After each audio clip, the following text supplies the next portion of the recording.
Hey, it's Evan, and I just want to let you know that if you have a DSLR of any kind, that you can start taking pictures just like the ones that you're seeing on this page right now. You do not need an expensive camera to take pictures like this. You just need a basic DSLR, and here's why.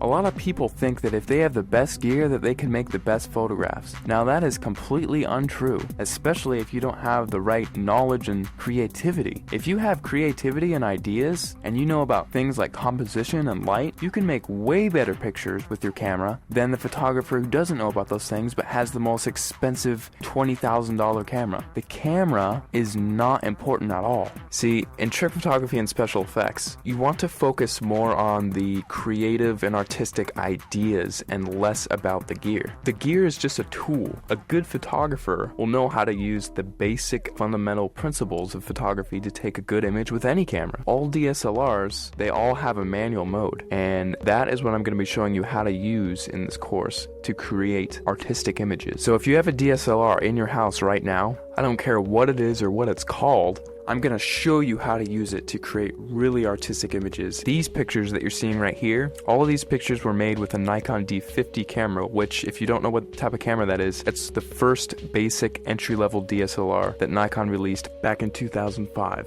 Now, because they don't make this camera anymore, you can actually get this one used for $230 on eBay. That's what I found recently. Or you could get a newer camera and it would still have it be the most basic entry-level model and still be able to take cool pictures just like what you're seeing right here. In fact, let me show you a little trick that you can use with any camera right off the bat. See the little thing that says shutter speed? If you raise that number to make it longer, whenever you take a picture now, your camera will be on for several seconds taking a picture for that amount of time. Now this is really cool because what you can do is take a light and then move it around the frame, and you can actually record light trails with that. And people, if you've heard of this technique before, it's called light painting, but most people think that, oh, I just wave a flashlight around and then it's done. Well, actually, it's a whole art form in and of itself, because there are dozens of different types of lights that you can use in light painting, and all of them have a specific use. And you have to know how to move the lights in certain ways in order to create certain shapes and things like that. And that is the type of stuff that I'm going to be showing you inside the course. And now if you also have Photoshop, you can get really creative.